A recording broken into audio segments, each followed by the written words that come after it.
अब ब्रह्मचार्य एक ऐसा शब्द है जिस पर कितना ही लिख दो कम है, क्योंकि सबकी एक अपनी धारणा होती है ब्रह्मचार्य को लेकर। जो सबसे एक सर्व सम्मानित जो अर्थ है इसका, वो है कि मनुष्य अपने वीर्य की रक्षा करे, अर्थात मनुष्य संसर्ग जैसा कर्म ना करे, स्त्री संसर्ग ना करे, स्त्री पुरुष संसर्ग ना करे, उसको ब्रह्मचार्य की परिभाषा दे दी गई है। परंतु उसके पीछे मूल कारण था कि साधना काल में क्यों ऐसा ब्रह्मचार्य शास्त्रों में लिखा गया। क्योंकि यदि ऐसा व्रत मनुष्य धारण कर ले, उसको किसी से बात करने की ही आवश्यकता नहीं। वो अपने आंतरिक भाव में स्थित रहकर ध्यान में जा सकता है। पुरुष के लिए काम से ऊपर उठना और स्त्री के लिए द्वेष से ऊपर उठना बहुत ही कठिन है। कोई दिव्य ही उठ पाता है, पर उठना संभव है, लेकिन मन मार के नहीं। मन मार के जो उठेगा वो बहुत भारी फिर प्रकृति से मार खाता है, अपनी ही आंतरिक वृत्तियों से। तो भगवान ने कहा वहां पर ठान कर वो बैठ जाए। दूसरा ब्रह्मचार्य का व्रत होता है जिसमें मनुष्य ये ठान ले कि मेरा आचरण ब्रह्म जैसा ही होगा। वो तभी कर सकता है प्रशांत आत्मा, जो मन को शांत कर चुका है। मन को शांत करने के उपरांत साधक ऐसा व्रत ले कि मेरे साथ कुछ भी हो, मैं अपने इस भाव पर अडिग रहूंगा। वीत राग भय क्रोध, राग से, भय से, क्रोध से, द्वेष से, कामना से, इससे मैं ऊपर उठकर अपनी साधना को संपन्न करूंगा। आपको शायद स्मरण होगा, दूसरे अध्याय में हमने पढ़ा था, ऐसा ब्राह्मी स्थिति पार्थ नैनम प्राप्य विमुह्यति। ये ब्रह्म की स्थिति ऐसी है जिसको प्राप्त होने के बाद, जिसको ये प्राप्त हो जाए, मनुष्य विमोहित नहीं होता, अचल रहता है।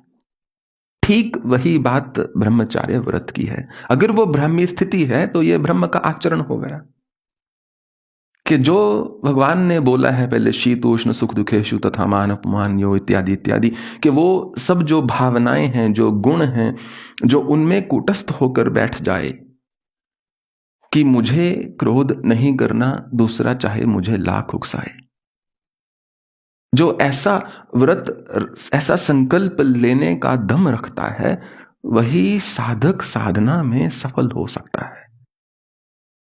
और ब्रह्मचार्य का यह अर्थ नहीं है कि मनुष्य बोलेगा जो मेरे जीवन में, मेरे शरीर में एक प्राकृतिक चीज है उसी को मैं रोक दूंगा।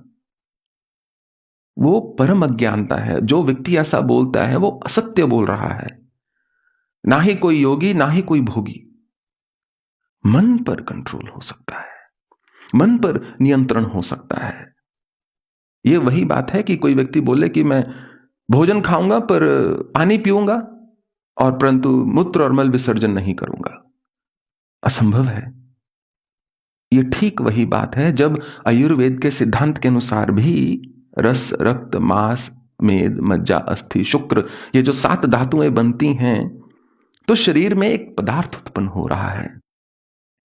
ये जो नैतिकता का एक डंका जो धर्म बजाता है, ये जो मोरालिटी का कॉन्सेप्ट है, मुझे नहीं लगता ये इसलिए बनाया गया था कि लोग इसको लेकर आत्मग्लानि के भाव में जिएं, परंतु ये काम बहुत आया उस चीज को पैदा करने में कि सबको गिल्ट में डाल दो और सब अपने आप को कमजोर समझें। एक गुरु को किसी पेडेस्टल पे बिठा दो, वो श्रेष्ठ हो गया और बोले इस जैसे तो हम हो नहीं सकते, बजाय कि कोई साधना को सिद्ध करके अपने मन को अपने वश में कर पाए।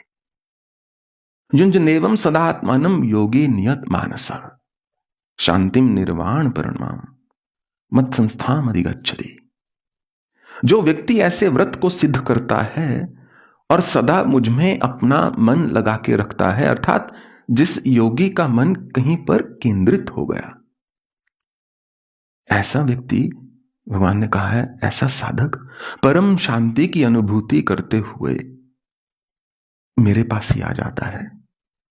जीवित अवस्था में, मेरी ही अवस्था में आ जाता है। ये उन्होंने मार्ग बताया है कि मनुष्य नर से नारायण कैसे बने, कि मन को शुद्ध करना होगा और उसके बाद शरीर को सिद्ध करना होगा।